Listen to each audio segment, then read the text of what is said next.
Friends, welcome back to my channel earth mom Dehradun. मैं हूं ज्योति और वेलकम है आप सभी का मेरे चैनल पे।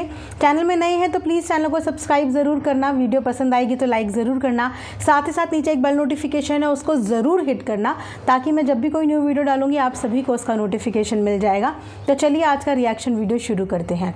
तो कल सुनीता दीदी के हस्बैंड ने आके वीडियो में कुछ चीज़ें बताई थी जहाँ पे उन्होंने ऐसे किसी लफ्ज़ का इस्तेमाल नहीं किया था, क्योंकि मैंने भी वो व्लॉग और वीडियो देखी थी। बस उन्होंने अपना दर्द जाहिर किया था अपनी बीवी को हॉस्पिटल के बेड में पड़े हुए देखकर। उनका भी एक इमोशनल ब्रेकडाउन हुआ जहाँ पे उन्होंने सिर्फ सरोज के लिए इतना बोला था कि मैंने तो इन्हें बहन माना था और मैंने पहले भी सरोज को बोला है कि एक बार किसी से कांटा मार लो तो उससे कांटा मार लेना चाहिए, लेकिन सरोज जो है वो बातों को मानती नहीं है। उसके अलावा उन्होंने बस ये बोला कि किसी के भी बोलने से किसी के भी चरित्र पे कोई भी दाग नहीं लगता, जो बोलता है उसको बोलने दो। उसके अलावा ना तो उन्होंने सरोज के लिए ऐसा सच कोई शब्द बोला, ना ही उनका चरित्र के बारे में कोई बात बोला। मतलब उनके लिए कुल मिला के उन्होंने कुछ नहीं बोला। उनकी जो कंसर्न था वो अपनी वाइफ यानी कि सुनीता के लिए था। अभी जस्ट मैंने 5 मिनट पहले ही सुनीता दीदी का व्लॉग देखा जहाँ पर टाइटल लगा हुआ था कि कालू ने दी जान से मारने की धमकी, और इससे पहले कल एक टाइटल था सरोज भाभी की वीडियो पे कि जाना पड़ा करनाल। हालांकि करनाल से रिलेटेड उस व्लॉग में कुछ भी नहीं था, लेकिन टाइटल था कि जाना पड़ा करनाल। बहुत सारी ऑडियंस को समझ में नहीं आया कि ये करनाल का टाइटल लगाने की ज़रूरत क्या है, जबकि पूरे व्लॉग में कहीं भी करनाल है ही नहीं। तो अब जब सुनीता दीदी का वीडियो आया तब ये जो डॉट्स हैं ये कनेक्ट हुए कि अच्छा वहाँ पे करनाल जाने की धमकी टाइटल के थ्रू दी गई और यहाँ पे कालू भैया ने पर्सनली सुनीता दीदी को कॉल किया है। सुनीता दीदी ने ही आज की वीडियो में ये बात बताई है कि उनके पास कालू का कॉल आया है, एक भी नहीं 2-3 बार कॉल आए हैं। वहीं पे अगर कालू भैया की बात करें तो पिछले 4 दिन से उनका अपने चैनल पे कोई भी वीडियो कोई भी व्लॉग नहीं आया है। तो आखिर में कालू भैया हैं कहाँ?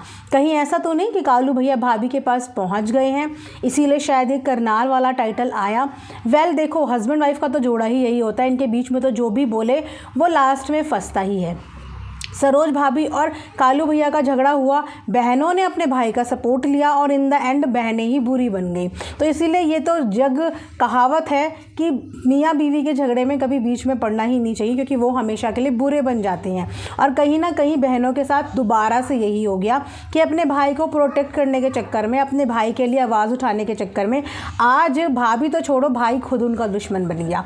क्योंकि उन्होंने वीडियो में बताया कि कालू भैया ने कॉल करके उनको धमकी दी है, मारने की धमकी दी है, और साथ ही साथ उनके हस्बैंड के रंग रूप के बारे में बात कर रहे थे, कालिया कह के उनको बोल रहे थे। तो अपने पति के स्टैंड में यहाँ पे सुनीता दीदी ने बोला कि भैया काला है चाहे गोरा है, मेरे तो सुख दुख में यही है। मेरे को आधी रात को भी चाय यही बना के देता है, आज पूरे घर के काम करने के बाद काम पे गया है, मेरे लिए तो सब कुछ यही है, चाहे काला है चाहे गोरा है। इसी का जवाब देते ही ये भी बोला कि भैया तू कौन सी गोरी चमड़ी का है। तो सुनीता दीदी यहाँ पे अपने हस्बैंड का स्टैंड ले रही थी और साथ ही साथ ये बता रही थी कि उन्होंने कुछ कानूनी कार्रवाई भी करी है, क्योंकि सोशल मीडिया पर उनकी डिफेमेशन हुई है। तो उसके लिए भी उन्होंने अपने मेडिकल्स भी लगाए हैं और कंप्लेन वो करेंगी। साथ ही साथ कालू को उन्होंने एक चेतावनी भी दे दी है और बात भी ये बोली है वीडियो के माध्यम से ही कि पिछली बार भी तुम आए थे तो मुझे मार के गए थे, मैंने सोशल मीडिया पे ये बात नहीं बताई कि तुम मुझे पिछली बार भी मार के गए थे, लेकिन इस बार इस चीज़ की हिम्मत भी मत करना, आके देखो और हाथ लगा के देखो, क्योंकि इस बार मैं छोड़ूंगी नहीं। अब पता नहीं कि किस समय की वो बात कर रही हैं कि किस समय इनको मार के गए, लेकिन अगर ऐसा हुआ है तो ये बिल्कुल भी सही नहीं है। बहनों पर हाथ उठाने का कोई भी मतलब नहीं बनता।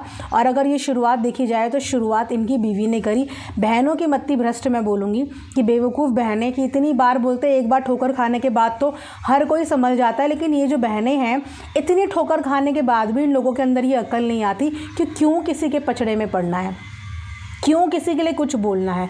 अब इनके लिए कौन बोल रहा है? और ये पहली बार नहीं है, ये ऐसा कई बार हो चुका है इनके साथ। उसके बाद फिर ये लोग रोते हैं, एक्सपेक्ट करते हैं कि हमारे लिए क्यों नहीं स्टैंड लिया, हमारे लिए क्यों नहीं बोला। क्या किसी के बोलने के बाद ये लोग वीडियो बनाते हैं? अगर आप किसी के बोलने के बाद वीडियो बनाते हो तो ये भी बताओ कि भैया मैंने तो अलाने के बोलने पे वीडियो बनाई थी, अब जब मेरे साथ ये हुआ है तो अलाने ने मेरे लिए स्टैंड नहीं लिया। लेकिन जब वीडियो आप लोग अपनी मर्ज़ी से बनाते हो, किसी के भी बीच में घुस जाते हो और उसके बाद सिचुएशन बद से बदतर हो जाती है, तो फिर सामने वाले से एक्सपेक्ट मत करो, क्योंकि अगर अपनी मर्ज़ी से वीडियो बनाई है तो आप सामने वाले से उम्मीद नहीं कर सकते कि अगर इसके कोई कॉन्सिक्वेंसेस होते हैं तो वो आपको सपोर्ट करेंगे, भले ही आपने उनके सपोर्ट में बोला हो। ये बात सरासर गलत है। जिस तरीके से सरोज भाभी ने चरित्र पे लांछन उठाया, इस चीज़ के लिए मैं भी बोलती हूँ कि ये बात बहुत गलत है। लेकिन ये बात इनकी भी गलत है कि इनको मियाँ बीवी के पचड़ों में नहीं पड़ना चाहिए था। इनको अपने भाई का स्टैंड नहीं लेना चाहिए, जबकि अपने भाई की प्रवृत्ति, ये बहनें हैं, परिवार है, बहुत अच्छे से जानते होंगे, बहुत अच्छे से जानते होंगे कि सरोज भाभी चाहे कालू भैया को कितना धुतकार ले, पर कालू भैया अपने परिवार को प्यार बहुत करते हैं।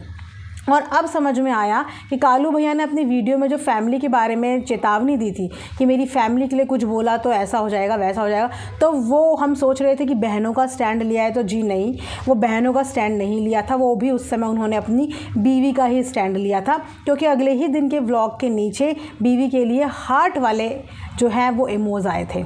इसका मतलब वो स्टैंड अपनी वाइफ के लिए था, अपनी बहन के लिए नहीं था। बहुत सारे लोग कंफ्यूज ये हुए और इस समय पे कालू भैया को अच्छा भी बोलने लगे थे, लेकिन कालू भैया ने फिर से लोगों की गलतफहमी दूर कर दी कि नहीं, वो अच्छे नहीं हो सकते, है तो मियाँ बीवी ही, कुछ ना कुछ गुण तो एक दूसरे के एक्सचेंज हुए ही होंगे। जहाँ पे बहनें बेचारी बेफालतू में पिस गई। पिसने का रीज़न भी यही है कि सरोज भाभी बहुत बार टारगेट कर रही थी बहनों को। तो मेरा मानना ये है कि जैसे अरमान ने बर्दाश्त किए थे ना उनके ताने, वो भी सुनता होगा लेकिन रिएक्ट नहीं करा, ऐसे ही इन बहनों को भी करना था कि बोलने देना था, रिएक्ट करना ही नहीं था। वो कितने दिन बोलती, एक दिन बोलती, 2 दिन बोलती, 4 दिन बाद खुद चुप हो जाती। यहाँ से इन्होंने रिएक्ट किया, वहाँ से उनका पूरा डायरेक्शन ही चेंज हो गई, पति से एक तरफ होके वो बहनों के पीछे पड़ गई। और अब सोचिए कि टाइटल में लिखते हैं कि करनाल जा रहे हैं और आज पता चलता है कि भैया फ़ोन पे धमकियाँ मिल रही हैं मारने पीटने की। तो पहली बात तो ये है कि चाहे कोई किसी का बहन हो, भाई हो, पति हो, कोई भी हो, भैया मारना पीटना कोई अलाउ नहीं है। यहाँ पे मारना पीटना किसी को आज की डेट में इतना आसान नहीं है कि आप किसी को मारने पीटने का डर और खौफ दिखाओ, वो भी शादीशुदा बहनों को या अपनी बीवियों को। ये अब वो दौर नहीं रह गया कि किसी को आपने थप्पड़ मारा तो वो अपना दूसरा गाल भी आगे कर देगा या आपसे डर लेगा। तो लड़ाइयाँ तब करो जब उन लड़ाइयों को सहने की क्षमता हो। लड़ाइयाँ तब सोशल मीडिया पे करो जब उसे सह पाओ। फालतू में इतना मत ना गिरो, ना इतना बोलो, ना किसी के मैटर में पढ़ो। अगर किसी के मैटर में पढ़ोगे तो प्रॉज एंड कॉन्स दोनों होंगे। और अब कहीं ना कहीं वही भुगत रही हैं सुनीता दीदी, और हर बार सोचिए कि यही फंस जाती हैं, हर बार यही फंस जाती, क्योंकि ये हैं इनके घर की एक इमोशनल फूल जो बार बार इमोशंस में बोल तो देती हैं और उसके बाद खुद ही फंसती हैं, खुद ही बीमार होती हैं, खुद ही हॉस्पिटल भी एडमिट हो जाती हैं। तो जब बर्दाश्त करने की क्षमता ना हो तो किसी के मैटर में पढ़ो ना। कई बार आके उन्होंने वीडियो में बोला आज से मैं किसी के मैटर में नहीं बोलूँगी, लेकिन उसके बाद ये खुद चली जाती हैं। और आप बताइए कि अगर ये परेशानी इनके ऊपर पड़ेगी तो सब इस समय एक हो गए और ये फिर से अकेली पड़ गई। किसके लिए ये इतना उछल रही थी, किस कॉन्फिडेंस पे ये थी? अपने भाई के। वो भाई जो एक पल में अपने बच्चों का, बीवी का भी नहीं हो पाता, वो भाई बहनों का, भाइयों का, किसी का भी क्या होगा? अब अगर 4 दिन से वीडियो व्लॉग नहीं आ रहे तो मतलब मामला कुछ गड़बड़ है। और अब क्या फिर से ब्लेम ये अरमान पे लगाने वाले हैं कि अरमान ने, हाँ मुझे याद आया कि मेरे पास एक कॉमेंट भी आया था इससे रिलेटेड कि देखिए अब कालू भैया का वीडियो नहीं आ रहा है, अरमान को उस समय ज़रूरत थी जिस समय दुबई वगैरह गए थे, तो कालू भैया को निकाल लिया, अब काम ख़त्म हो गया तो वापस से उनको भेज देंगे। तो पहली बात है कि अरमान के पास भी जो पैसे हैं ना, अरमान या कोई भी हो, किसी के पास भी पैसे जो है ना पेड़ पे लटके नहीं होते कि पैर हिलाया, पैसे झड़े और जी उसे कहीं ना कहीं डाल दिया। फोकट में कोई भी रिहैब वाला नहीं रखता, वहाँ पे भी एक पर्टिकुलर अमाउंट देना पड़ता है अपने बंदे को रखने के लिए, है ना। तो अरमान हर बार इसी उम्मीद से लेके आता है कि भाई ठीक हो जाएगा, क्योंकि अगर परमानेंटली उसने वहाँ पे छोड़ दिया ना तो वो दिमागी तौर पे भी बीमार हो जाएंगे। वहाँ जाके तो अच्छा इंसान बीमार हो जाए। अगर लगातार 6 महीने के लिए इनको छोड़ दिया ना, बीच में इन्हें बाहर लाके थोड़ा चेंज के लिए नहीं लाए, तो ये वहाँ रहते रहते ही या तो अपना कुछ कर देंगे या किसी का कुछ कर देंगे या इन्हीं के साथ कुछ हो जाएगा। तो वो फॉर अ चेंज अपने भाई को बाहर लेते आते हैं ताकि थोड़ा सा बाहर का हवा पानी भी उन्हें मिलता रहे और देखने के लिए भी क्या ये सही डायरेक्शन में आ गए। लेकिन अगर वो बीच में कुछ ऊटपटांग हरकतें कर लेते हैं तो उसमें अरमान की जिम्मेदारी नहीं है, क्योंकि ये ऊटपटांग हरकतें तो वो अपने घर में भी करते थे। लेकिन उस समय तो सरोज भाभी के साथ लोगों की सिंपैथी होती थी ना कि हाय पति ने ये कर दिया, तो वैसे ही अरमान के साथ अरमान 24 घंटे तो अपने भाई के पीछे नहीं रह सकता। इस समय क्या कर रहा है, इस समय जितना उनसे होता है वो उतना उनकी सिक्योरिटी की पूरी रखते हैं, जितना उनसे होता है उसे बिज़ी रखने की कोशिश करते हैं। अब अगर जब वो अति पार किसी चीज़ का कर लेंगे तो अरमान के घर में भी छोटे बच्चे हैं, वो भी परिवार वाला है, के अंडर में 40-50 लोगों का रोज़गार है। एक इंसान की वजह से वो बाकी सबको तो डिस्टर्ब नहीं कर सकता ना। तो उसके बाद ऑप्शन क्या बचता है? जान से मारने का ऑप्शन तो नहीं बचता ना कि भाई ऐसा कुछ कर रहा है तो मार दो। एक ही ऑप्शन बचता है कि भैया रिहैब में डाल दो कुछ समय के लिए, कम से कम इंसान वहाँ पे ज़िंदा तो रहेगा और ख़ुद भी हम सुकून से रहेंगे, ये भी ठीक सुकून से रह लेगा। तो 4-5 दिन से व्लॉग नहीं आ रहा है, तो इसका इंट्यूशन पब्लिक यही लगा रही है कि इन्होंने फिर से कुछ कर दिया है। और अगर सुनीता को धमकी दी है तो इसका मतलब अरमान की नॉलेज से परे, मतलब उसको नहीं पता ये सब चीज़ें, क्योंकि अगर ये सब चीज़ें उसे पता होती तो वो ये सब चीज़ें कभी नहीं होने देता। ये धमकी देना, फ़ोन वोन देना, वो तो हमेशा इनके कलेश सिमटने की कोशिश करता है। इसीलिए तो ज़ैद के बर्थडे के टाइम पे उसने कोशिश भी करी और बदनामी का टोकरा भी मिला साथ में सरोज भाभी की तरफ से, जबकि उसने अपनी सारी बहनों को बुलाया इसीलिए कि जो भी इनके बीच के गिले शिकवे हैं ये वो कम हो जाएं, जो नफ़रतें पाल के बैठे हैं एक दूसरे के लिए दिल में वो कम हो जाए, जो कि चीज़ें सही हुई भी। इसीलिए तो बहनों ने सपोर्ट करा अपने भाई का, इसीलिए तो बहनों ने सरोज का सपोर्ट किया, क्योंकि चीज़ें इनके बीच में सही हो गई थी। लेकिन फिर से इनके बीच में दरार पड़वा दी गई, फिर से इन भाई बहनों के बीच में जो है वो महाभारत छिड़वा दी गई। वापस से हिस्ट्री रिपीट हो गई, जहाँ से बोलते हैं सर्कल शुरू हुआ था वहीं पे आके ख़त्म हो गया। तो इस बार कोई ये नहीं बोल सकता कि अरमान ने इन्फ्लुएंस कर दिया, अरमान ने वीडियो बना दी, अरमान ने भड़कवा दिया या अरमान ने धमकी पहुँचा दी। अगर अरमान का इन पे इतना बस चलता तो आज ये पूरा परिवार सोशल मीडिया पे जगहसाई नहीं करवा रहा होता। अरमान इन सब का मुँह बंद करवा के कैमरे के पीछे चीज़ें करवाता, लेकिन इन पे तो अरमान का खुद बस नहीं चलता, वो इनको क्या रोकेगा? ये क्योंकि रुकने वाले लोगों में से ही नहीं है। अगर रोकने की कोशिश करेगा तो ये तो इस समय ऐसे बागी हो रखे हैं कि पता चले उन्हीं की वीडियो, उन्हीं की रिकॉर्डिंग और उन्हीं का वो करके उन्हीं की डिफेमेशन करा दे। तो ये इस समय इनके परिवार की स्थिति बनी है कि अब कोई किसको क्या ब्लेम करेगा कि अब किसी ने क्या करवा दिया। कोई किसी को नहीं करवाता आज की डेट में, इंसान जो करता है अपने आप करता है, ठीक है। तो वापस से बहनों के बीच में दरार पड़वा दी गई और शायद यही मोटिव था, क्योंकि ये प्रॉब्लम एक्चुअली पता है शुरू ही उस दिन से हुई। अगर आप लोगों ने नोटिस किया होगा, पब्लिक ने भी नोटिस किया ये चीज़ें कि शुरू उस दिन से हुई जिस दिन से पहला वीडियो आया था, जब सुनीता दीदी के घर में सपना, अरमान और सुनीता एक साथ एक फ्रेम में दिखे। बस उस दिन से सारी प्रॉब्लम शुरू हो गई। उस दिन से कहीं ना कहीं सरोज भाभी के दिल को ये लगा कि इनको कॉर्नर कर दिया है और बाकी सारे भाई बहनों का पैचअप हो गया है। तो बस वो सारी चीज़ें स्वाहा कर दी। वापस से भाई बहनों के बीच में हो गए झगड़े, मारने पीटने की बात कर रहे हैं। और अब तो सरोज भाभी अकेली नहीं है, पति भी साथ आ गए हैं और करनाल जाने की तैयारी कर रहे हैं, बहनों को धमकियां दे रहे हैं। हालांकि सुनीता दीदी ने बोला कि वो अभी रिकॉर्डिंग यहाँ पे नहीं लगाएंगी, लेकिन वो कॉल लॉग्स दिखा देंगे कि उनके पास कॉल आया है। रिकॉर्डिंग इसलिए नहीं लगाएंगी क्योंकि रिकॉर्डिंग यहाँ पर सब लगा रहे हैं और वो उनके लेवल तक गिरना नहीं चाहती हैं। लेकिन ख़ास तौर पर उन्होंने ये बोल दिया कि मुझे अब किसी से डर नहीं है और मेरे को हाथ लगाने की इस बार सोच भी मत लेना। पिछली बार मुझे मारा था, मैंने मार खा ली थी, लेकिन इस बार ना मैं मार खाऊंगी और ना ही मैं डरूंगी। तो ये सारा वीडियो आज आया है सुनीता दीदी का और अब थोड़ा सा उनकी हेल्थ में सुधार लग रहा है। लेकिन हेल्थ के बारे में भाई ने कॉल करके एक बार भी नहीं पूछा। शायद एक बार ये भी नहीं बोला होगा कि बहन जब मैं यहाँ नहीं था, जब मैं रिहैब में था तो तुमने मेरा बहुत सपोर्ट किया। क्या कालू भैया ने वो पास्ट वीडियोज़ नहीं देखी?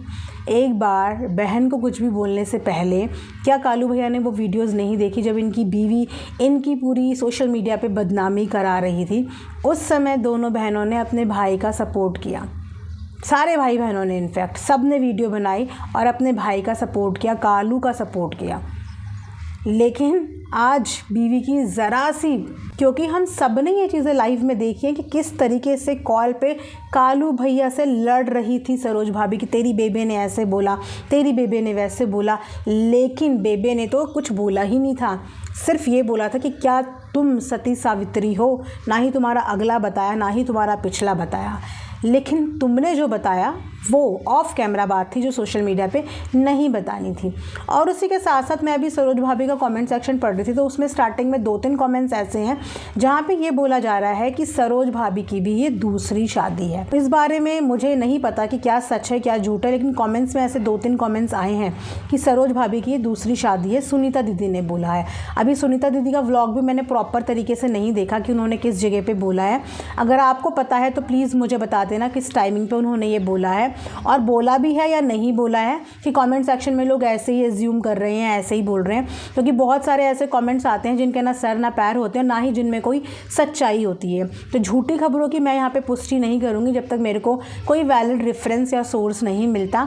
बट हाँ, ऐसे 2-4 कमेंट्स आए हैं जहाँ पे ये बोला जा रहा है कि सरोज की भी ये दूसरी शादी है। बाकी अगर आप लोगों को इस बारे में कोई भी आइडिया है, कुछ भी पता है, तो कमेंट सेक्शन में ज़रूर बताना।